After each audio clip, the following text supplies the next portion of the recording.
नमस्कार साथियों, मैं आपका दोस्त कुलदीप सिंह चौधरी स्वागत करता हूं आपका राजस्थान के इतिहास और कला संस्कृति की इस तड़कती भड़कती क्लास में। साथियों, आज जिस टॉपिक के ऊपर हम चर्चा करने वाले हैं वो टॉपिक आप सभी के सामने प्रस्तुत है राजस्थान की भाषा और बोलियां। कहने को तो ये एक छोटा सा टॉपिक है, लेकिन हर एग्जाम में यहां से कई प्रकार के प्रश्न बनते हैं। चाहे वो छोटे लेवल के एग्जाम हो, चाहे वो आरएस का एग्जाम हो, चाहे वो आरएस मेंस का एग्जाम हो। आज ये जो टॉपिक हम लेने वाले हैं इसमें हम चर्चा करेंगे राजस्थानी भाषा, किस प्रकार से इस भाषा का विकास हुआ, किन इतिहासकारों के द्वारा, किन भाषाविदों के द्वारा इस भाषा के लिए किन शब्दों का प्रयोग किया गया, और इस भाषा का जो व्यक्त रूप है यानी कि बोलियां, उन बोलियों के बारे में हम चर्चा करेंगे कि हमारे राजस्थान में पश्चिमी क्षेत्र में तो कौन कौन सी बोलियां बोली जाती है और पूर्वी राजस्थानी क्षेत्र में कौन कौन सी बोलियां बोली जाती है। तो आइए शुरू करते हैं राजस्थान की भाषा और बोलियां। सबसे पहले तो मैं आपको ये बताना चाहूं कि हमारी जो ये राजस्थान नाम की एक भौगोलिक अभिव्यक्ति है, ये प्रारंभ में इसे अन्य नामों से जाना जाता था। जैसे स्टार्टिंग में इसे राजपूताना कहा गया। राजपूताना के बाद कर्नल जेम्स टोड इसे रजवाड़ा, रायथान या राजपूताना नाम के शब्दों से संबोधित करते हैं।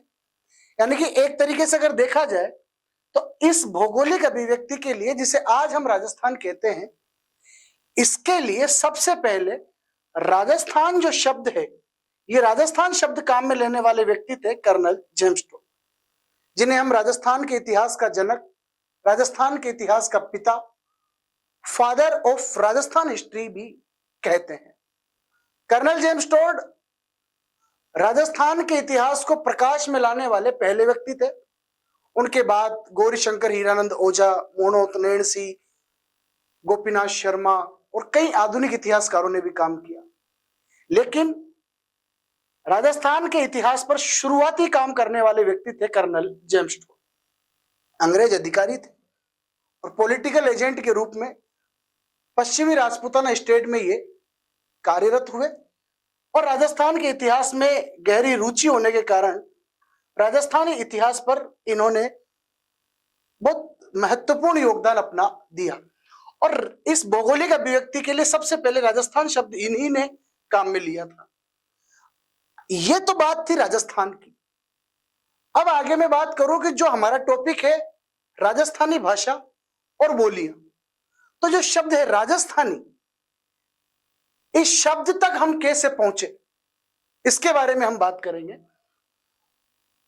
साथियों, गुर्जर प्रतिहार काल में एक शासक हुए जिनका नाम था वत्सराज, और वत्सराज के समय एक जैन आचार्य थे, जैन विद्वान थे, जिनका नाम था उद्योतन सूरी। उद्योतन सूरी के द्वारा एक पुस्तक की रचना की गई जिसका नाम था कुवलय माला, और इस कुवलय माला में टोटल 18 भाषाओं का जिक्र किया गया। कितनी भाषाओं का? 18 भाषाओं का। इन 18 भाषाओं में एक भाषा मरु भाषा के रूप में बताई गई, और वो मरु भाषा कौन सी भाषा है? जो हमारे राजस्थान में बोली जाती है। तो उद्योतन सूरी ने जो कुवलय माला ग्रंथ लिखा उसमें टोटल 18 भाषाओं की जानकारी है, और उन 18 भाषाओं में से एक भाषा मरु भाषा के रूप में वहां पर वर्णित है।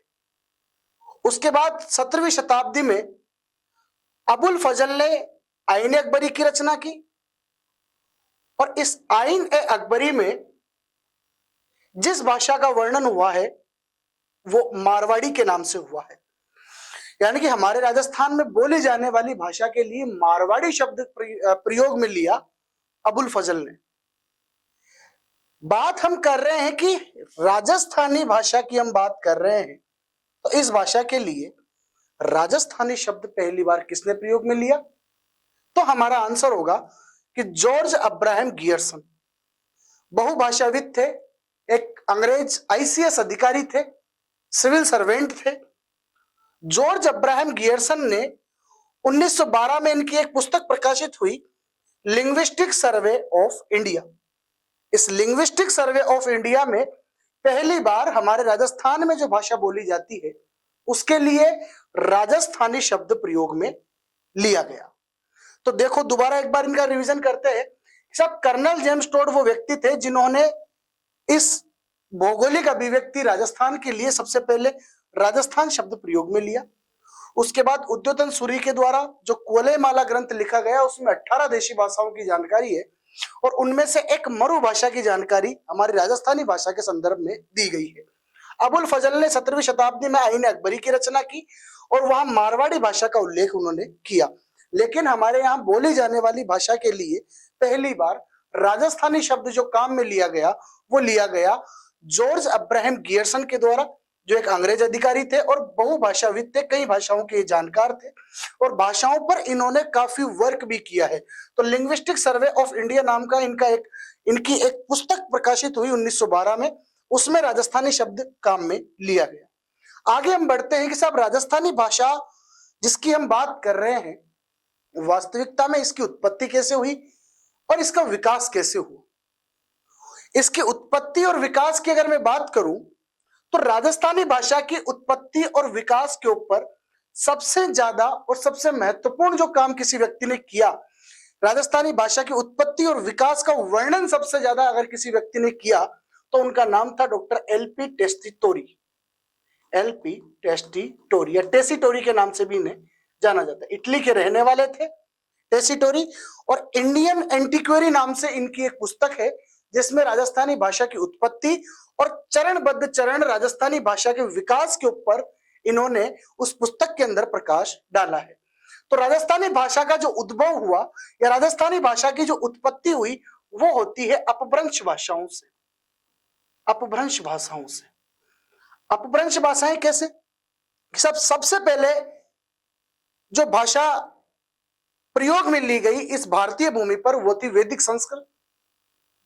वैदिक संस्कृत जब लोगों को कठिन लगने लगी तो उसके बाद लौकिक संस्कृत यानी कि लोक भाषाओं में जो संस्कृत बोली जाती है उसका विकास हुआ। लौकिक संस्कृत के बाद पाली भाषा का विकास हुआ। पाली भाषा जब कठोर लगने लगी, कठिन लगने लगी, तब प्राकृत भाषा का विकास हुआ और जब प्राकृत भाषा भी लोगों को कठिन लगने लगी तो प्राकृत भाषाओं से बदलते बदलते कई रूप बदलते बदलते कई भाषाओं का विकास हुआ जिन्हें हम अपभ्रंश भाषाओं के रूप में जानते हैं। यानी कि मिली जुली भाषाएं जो है वो अपभ्रंश भाषाओं के रूप में जानी जाती है। अब यहां पर हमारे सामने तीन मत है कि राजस्थानी भाषा की जो उत्पत्ति हुई, जॉर्ज अब्राहम गियर्सन कहते हैं कि साहब ये नागर अपभ्रंश से इसकी उत्पत्ति हुई है। डॉक्टर सुनीति कुमार चटर्जी कहते हैं कि सौराष्ट्री अपभ्रंश यानी गुजरात के सौराष्ट्र प्रदेश में जो भाषा बोली जाती है उसी भाषा का परिवर्तित रूप हमारे यहाँ पर बोला जाता है, यानी कि हमने ये भाषा जो है वो सौराष्ट्री भाषा से एडॉप्ट की है। वहीं के एम मुंशी ने जो मत प्रतिपादित किया है वो इनका मत जाता है गुर्जर अपभ्रंश के साथ, यानी कि गुजरात क्षेत्र में गुर्जरत्रा क्षेत्र में जो भाषा बोली जाती थी उसी भाषा को हमने एडॉप्ट किया, थोड़ा तोड़ मरोड़ कर, थोड़ा सुधार कर, थोड़ा बिगाड़ कर, यानी कि उसका रूप परिवर्तित करके हमने उसी भाषा को जो है वो बोलचाल में अपने अपना लिया। तो गुर्जर अपभ्रंश से इसकी उत्पत्ति मानने वाले इतिहासकार जो हैं उनमें सबसे महत्वपूर्ण जो नाम है वो है डॉक्टर के एम मुंशी, कन्हैयालाल माणिक्यलाल मुंशी, जिनका आगे भी हम राजस्थान के इतिहास और कला संस्कृति में बार बार जिक्र करेंगे। डॉक्टर कन्हैयालाल माणिक्यलाल मुंशी। के एम मुंशी के बाद डॉक्टर मोतीलाल मेनारिया, डॉक्टर नामवर सिंह और खुद एलपी टेसिटोरी भी ये मानते हैं कि राजस्थानी भाषा की जो उत्पत्ति हुई है वो आपके गुर्जरी अपभ्रंश से हुई है, यानी कि गुजरात क्षेत्र का यानी कि मरुस्थली क्षेत्र में जो भाषा बोली जाती थी उसी भाषा को हमने अपने बोलचाल में लिया। तो के एम मुंशी इस मत को प्रतिपादित करते हैं, डॉक्टर मोतीलाल मेनारिया और नामवर सिंह इस मत का समर्थन करते हैं और एलपी टेस्टिटोरी भी इसी के संदर्भ में अपना मत देते हैं। और एलपी टेस्टिटोरी के बारे में अभी मैंने आपको बताया भी था कि एलपी टेस्टिटोरी जो है वो इटली के रहने वाले थे, इटालियन विद्वान थे, ठीक है, और भाषाविद थे।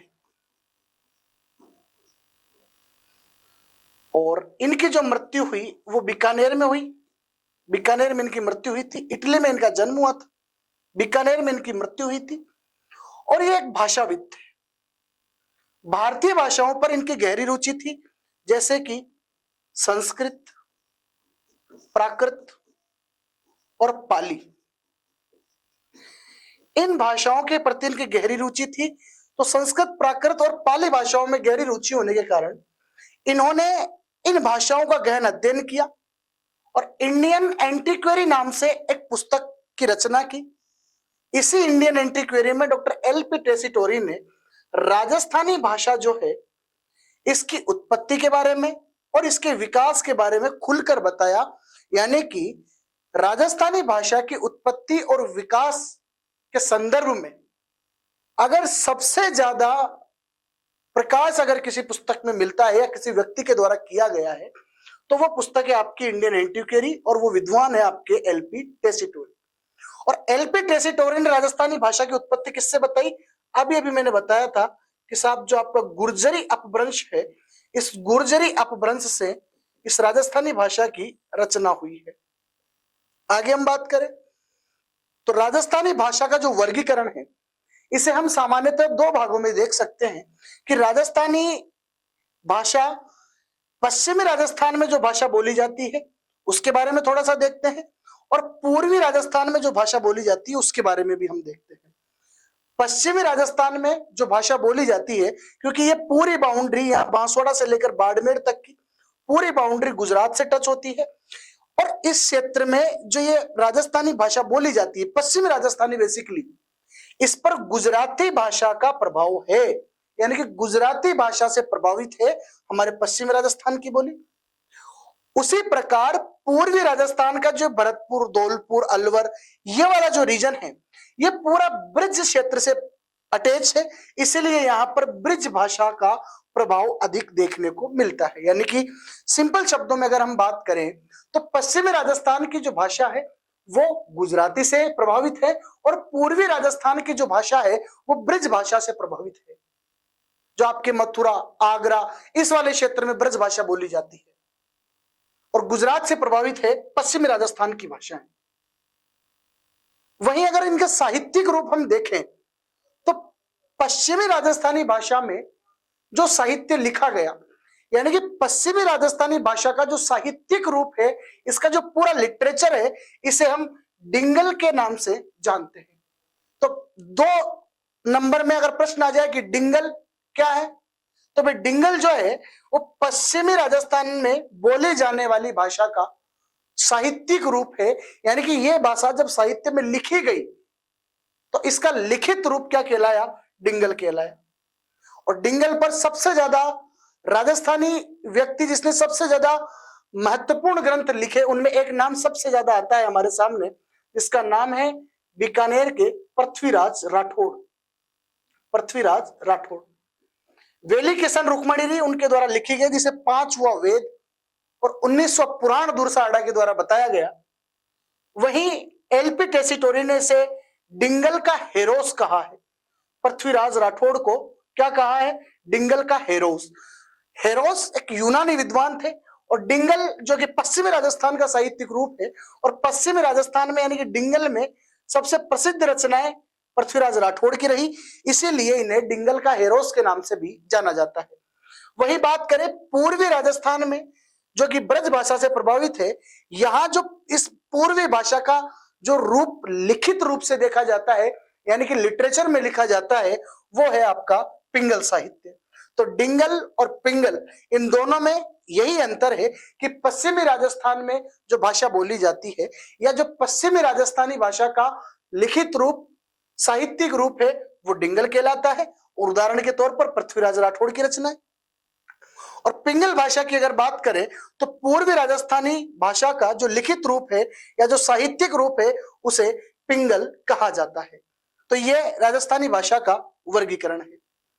अब भाषा के वर्गीकरण के बाद मैं बताना चाहूंगा राजस्थान में जो बोलियां बोली जाती है, भाषा का जो व्यक्त रूप है, लिखित रूप है, वो साहित्यिक रूप डिंगल और पिंगल हमने देखा। अब जो भाषा है उस भाषा का बोलने का आम बोलचाल का जो रूप है उसे हम बोलियां कहते हैं। और उन बोलियों का वर्गीकरण अगर हम देखें तो जॉर्ज अब्राहम गियर्सन के द्वारा राजस्थानी बोलियों को 5 भागों में वर्गीकृत किया गया है, लेकिन सामान्यतः दो भागों में हम इसे देखते हैं। एक आपके पश्चिमी राजस्थान में जो भाषा बोली जाती है उस भाषा में कौन कौन सी क्षेत्रीय बोलियां हैं, और एक पूर्वी राजस्थान में जो भाषा बोली जाती है उसमें कौन कौन सी क्षेत्रीय बोलियां हैं। इनके बारे में ये डायग्राम हमने आपके सामने रखा है।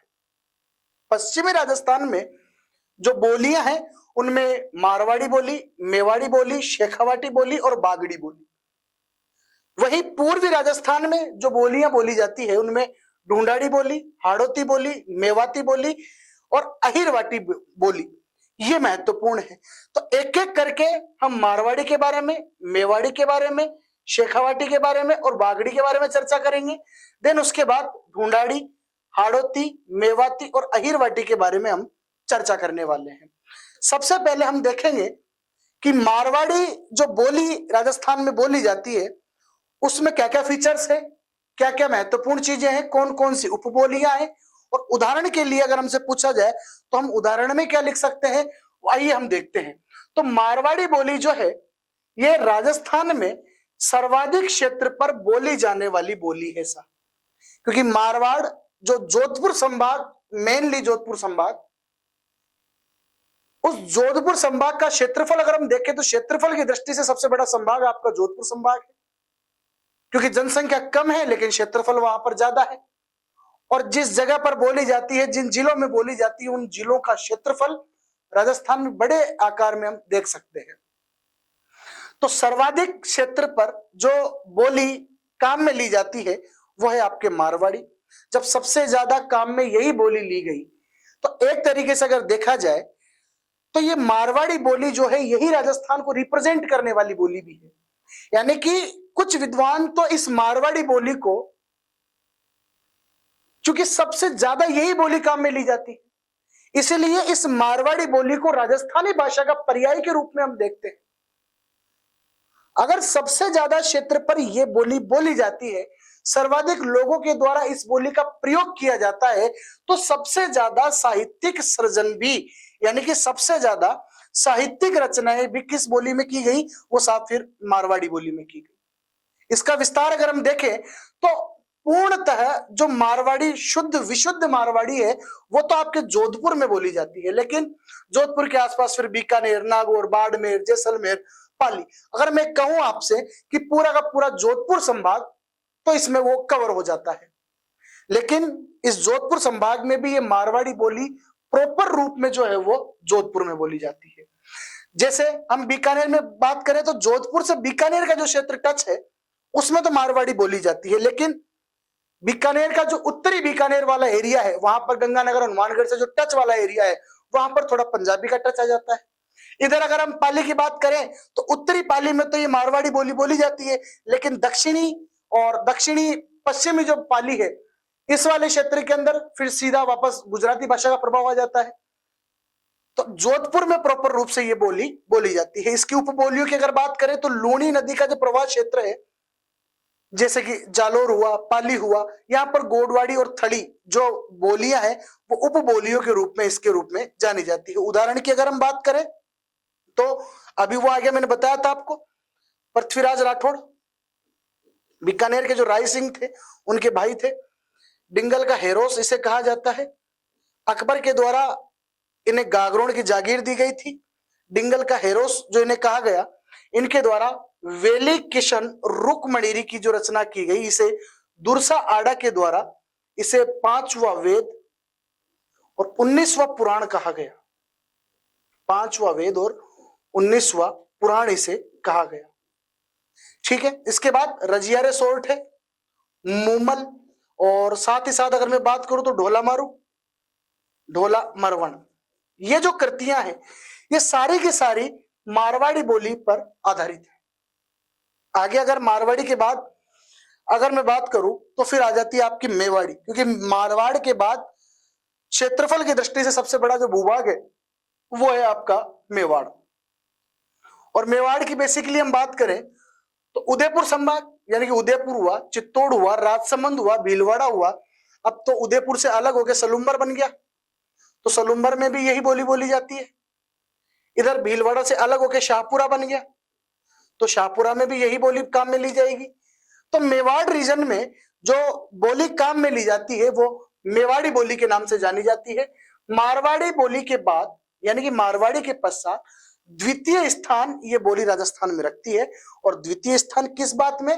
तो भाई क्षेत्रीय विस्तार में। भाई क्षेत्रफल की दृष्टि से सबसे ज्यादा क्षेत्रफल पर कौन सी बोली बोली जाती है? तो वो तो मारवाड़ है। लेकिन मारवाड़ के बाद अगर सेकंड नंबर किसी बोली का है तो वो है आपकी मेवाड़ी बोली। और दूसरा साहित्यिक सृजन, कि दूसरे नंबर पर सबसे ज्यादा साहित्यिक सृजन मेवाड़ी भाषा के अंदर हुआ। विस्तार हमने देखा। अब मेवाड़ क्षेत्र में जो पर्वतीय क्षेत्र है, भील बाहुल्य क्षेत्र है, यहाँ पे जहां पर जैसे कि गुजरात क्या है, सॉरी उदयपुर की अगर बात करें तो जरगा पहाड़ियां, गिरवा की पहाड़ियां हुई, भीलवाड़ा की बात करें, राजसमंद की बात करें, खमनोर की पहाड़ियां, या जो चित्तौड़ का जो पहाड़ी क्षेत्र है, पहाड़ी क्षेत्र में मेवाड़ी का जो रूप बोला जाता है उसे पर्वतीय मेवाड़ी कहा जाता है। और मैदानी क्षेत्र में जो नदियों के आसपास का उपजाऊ क्षेत्र है, वहां जो जनसंख्या निवास करती है उनके द्वारा जो बोली काम में ली जाती है वो मैदानी मेवाड़ी के नाम से जानी जाती है। उदाहरण की अगर हम बात करें तो सबसे बड़ा उदाहरण हमारे सामने यह है कि महाराणा कुंभा, जिनका काल राजस्थान में स्थापत्य का स्वर्णकाल माना जाता है, या राजस्थान के स्थापत्य का जनक जिसे कहा जाता है, संगीत के क्षेत्र में अपनी अलग पहचान बनाने के कारण अभिनव भट्टाचार्य के नाम से जिसे जाना गया, उस राणा कुंभा जिसके समय मेवाड़ में सबसे ज्यादा सांस्कृतिक सृजन हुआ, उस राणा कुंभा की जो रचनाएं हैं वो सारी की सारी आपकी मेवाड़ी बोली के अंदर या मेवाड़ी भाषा के अंदर लिखी गई है। जैसे कि संगीत के ऊपर संगीत राज, संगीत मीमांसा, संगीत राज, संगीत मीमांसा, सूड प्रबंध, इसके अलावा रसिक प्रिया, कामराज रतिसार, हरिवर्तिका, कई सारी रचनाएं इनके द्वारा लिखी गई, राजवर्णन, कई सारी रचनाएं हैं। तो राणा कुंभा की जो सारी रचनाएं हैं वो आपके मेवाड़ी भाषा में लिखी हुई है। मेवाड़ी के बाद अगर मैं चर्चा करूं तो फिर आती है आपकी ढूंढाड़ी भाषा या ढूंढाड़ी बोली। ये जो बोली है ढूंढाड़ी, ये आपके जयपुर में, जो जयपुर के आसपास का क्षेत्र है, जयपुर हुआ, दौसा हुआ, दूदू हुआ, दूदू क्योंकि जिला बन गया अभी नया, बगरू हुआ, इस पूरे रीजन के अंदर जहां ढूंढ नदी का प्रवाह क्षेत्र था या इसके आसपास का जो क्षेत्र है, यहां पर इस बोली का विस्तार है। इस भाषा की सबसे महत्वपूर्ण बात यह है कि 6 अक्षर, 6 हर बात के अंदर 6, कड़ी जा रहे हो 6, कड़ी सु आ रहे हो 6, तो ये 6 अक्षर जो है इसकी प्रधानता इसमें है। और चूंकि 6 अक्षर की प्रधानता इस जयपुरी बोली में, ढूंढाड़ी बोली में है, तो ये गुजराती भाषा से कहीं ना कहीं प्रभावित है। क्योंकि आपने गुजराती सीरियल देखे होंगे, गुजराती नाटक, गुजराती फिल्में, गुजराती व्यक्तियों से अगर कभी बात की हो तो वो हर बात के पीछे 6 शब्द का प्रयोग करते हैं। इसलिए ये जो 6 अक्षर की प्रधानता है ये गुजराती प्रभाव इस पर झलकाता है। इसका विस्तार जयपुर, दौसा, बगरू, दूदू, दूदू तो जिला बन गया, सबसे छोटा जिला यही है अपना। उदाहरण के लिए अगर मैं बात करूं तो दादू दयाल जो राजस्थान के कबीर के नाम से जाने जाते हैं, उन दादू दयाल की कर्म स्थली सांबर रहा, आमेर रहा, नारायणा रहा, कल्याणपुरा रहा। इन क्षेत्रों के अंदर दादू दयाल ने अपने जो वचन दिए या अपनी जो बातें लोगों को बताई, या दादू की वाणी जिसे हम कहते हैं, दादूरा दुहा जिसे हम कहते हैं, तो दादू दयाल की जो रचनाएं हैं वो बेसिकली किस भाषा के उदाहरण है? वो ढूंढाड़ी भाषा में लिखे हुए। अगर इस ढूंढाड़ी भाषा की या ढूंढाड़ी बोली की उपबोलियों की अगर मैं बात करूं तो इधर जयपुर का वो एरिया जो सीकर साइड से लगता है, शेखावाटी से टच है, वहां पर तोरावाटी इसकी एक बोली के रूप में जानी जाती है। अलवर से जो इसका एरिया टच होता है वहां पर राजावाटी बोली जाती है। इधर टोंक मालपुरा से जो एरिया टच होता है यहाँ पर नागरचाड़ बोली जाती है। और इसकी एक उपबोली है वो है आपकी 84 उपबोली। तो प्रश्न आ जाए, 2 नंबर में प्रश्न पूछा जा सकता है ये सीधा सीधा कि ढूंढाड़ी जो बोली है इसकी उपबोलियां कौन कौन सी है? तो तोरावाटी, राजावाटी, नागरचाड़ और 84, ये सारी उपबोलियां है आपके ढूंढाड़ी की। और इसका उदाहरण सबसे बड़ा दादू की वाणी और दादूरा दुहा। दादू दयाल के बारे में जब बात करेंगे आगे राजस्थान के संत और संप्रदाय में। ढूंढाड़ी बोली के बाद चौथे नंबर पे हम बात करेंगे हाड़ौती बोली की। और हाड़ौती बोली की भी एक विशेषता है कि जिस प्रकार गुजराती प्रभाव के कारण ढूंढाड़ी भाषा में 6 शब्द की प्रधानता है, तो ढूंढाड़ी भाषा की ही एक बोली के रूप में हाड़ौती को जाना जाता है। ढूंढाड़ी भाषा का ही थोड़ा सा परिवर्तित रूप हाड़ौती क्षेत्र में बोला जाता है। हाड़ौती क्षेत्र का मतलब कोटा, बूंदी, बारां, झालावाड़, ये वाला क्षेत्र। तो यहां पर भी ढूंढाड़ी भाषा या ढूंढाड़ी बोली के प्रभाव को देखते हुए 6 शब्द की प्रधानता यहां पर भी बनी हुई है। और हाड़ौती बोली का उदाहरण अगर हम सबसे महत्वपूर्ण उदाहरण हम देखें तो कवि सूर्यमल मिश्रण, जो राम सिंह जी के राज दरबारी कवि थे, सूर्यमल मिश्रण साहब, सूर्यमल मिश्रण साहब, ठीक है। सूर्यमल मिश्रण की जो रचनाएं हैं वो रचनाएं हाड़ौती बोली का उदाहरण मानी जाती है। आगे हम बात करें तो मेवाती बोली, तो मेव जाति के प्रभाव क्षेत्र में यानी कि अलवर हुआ, भरतपुर हुआ, या हरियाणा से निकटवर्ती जो क्षेत्र अलवर भरतपुर के अलावा भी है, वहां पर इस मेवाती बोली का प्रयोग किया जाता है। मेवाती बोली बेसिकली हरियाणवी, ब्रिज और मरु, मरु मतलब राजस्थानी भाषा प्रॉपर, एक तो राजस्थानी भाषा, एक चूंकि उत्तर प्रदेश से लगा हुआ ये क्षेत्र है अलवर भरतपुर का, इसलिए ब्रज भाषा का भी प्रभाव है। और मेवाती बोली जो मुख्यतः बोली जाती है मेवात क्षेत्र, वो हरियाणा से टच वाला क्षेत्र है, यानी कि हरियाणवी बोली, ब्रिज और मरु भाषाओं का जो है वो मिश्रण इस बोली के अंदर देखा जाता है। उदाहरण के लिए अगर हम बात करें तो लालदास जी जो मेव जाति के लकड़हारे थे और लालदासी संप्रदाय के संस्थापक थे, इधर चरणदास जी जो चरणदासी संप्रदाय के संस्थापक थे, और चरणदास जी की जो शिष्याएं हैं दयाबाई और सहजोबाई, इन सभी का प्रभाव क्षेत्र चूंकि मेवात क्षेत्र अलवर भरतपुर वाला क्षेत्र रहा, तो इनकी रचनाओं में भी जो उदाहरण देखने को मिलता है, जो प्रभाव देखने को मिलता है, इनकी रचनाएं भी मुख्यतः मेवाती बोली के अंदर या मेवाती भाषा के अंदर लिखी हुई है। आगे ये मेवाती बोली जो है ये स्थान विशेष के आधार पर, चूंकि अलवर भरतपुर का जो मेवात क्षेत्र काफी विस्तृत क्षेत्र है, तो अलग अलग क्षेत्र में इसमें भी अगर हम डिवीजन देखें तो क्षेत्र के आधार पर फिर इस मेवाती बोली को कई भागों में बांटा जा सकता है। जैसे कि खड़ी मेवाती, जो ठेठ मेवाती जिसे हम कहते हैं, जो प्रॉपर मेवात का जो मुस्लिम बाहुल्य क्षेत्र है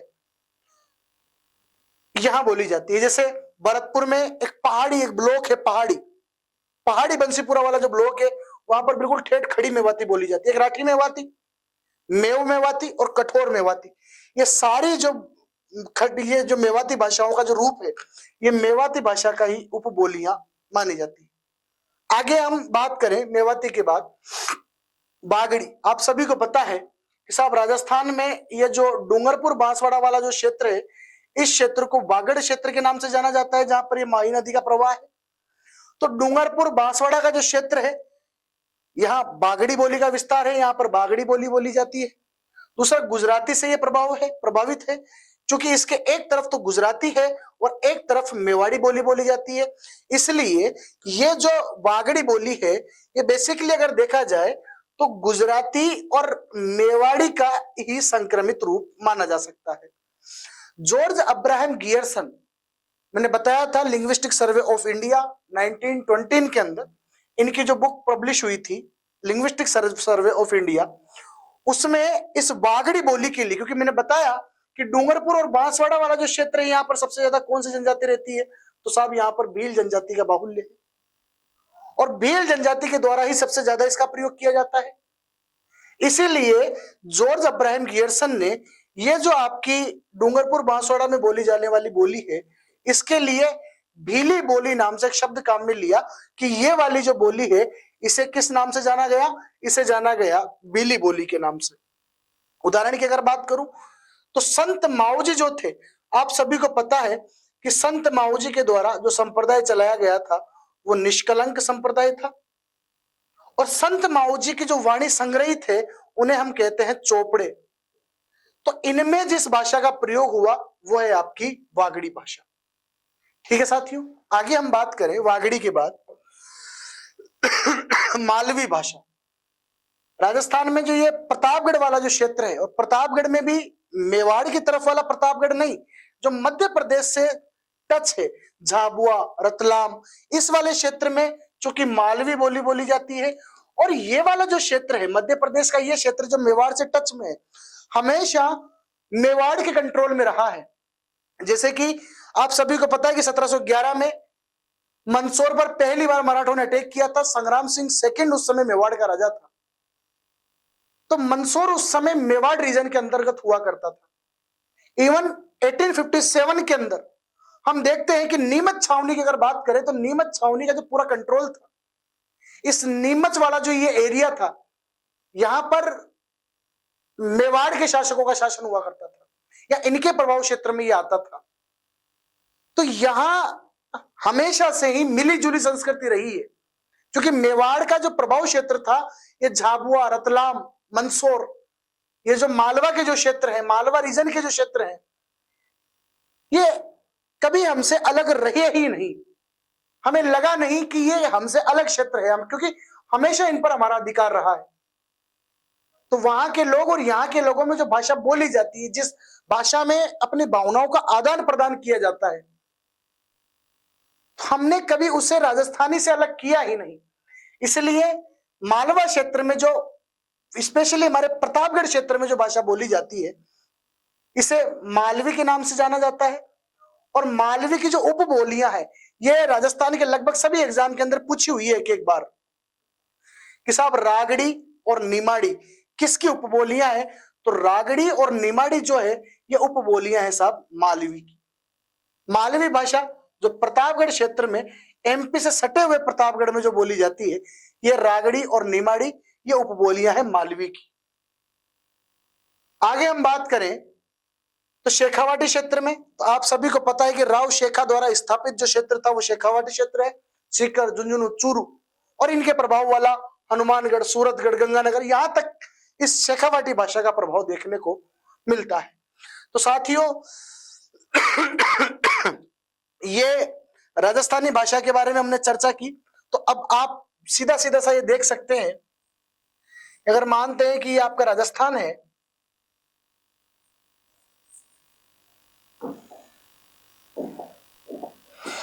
तो इस पूरे इस वाले एरिया में तो बोली जाती है आपके मारवाड़ी,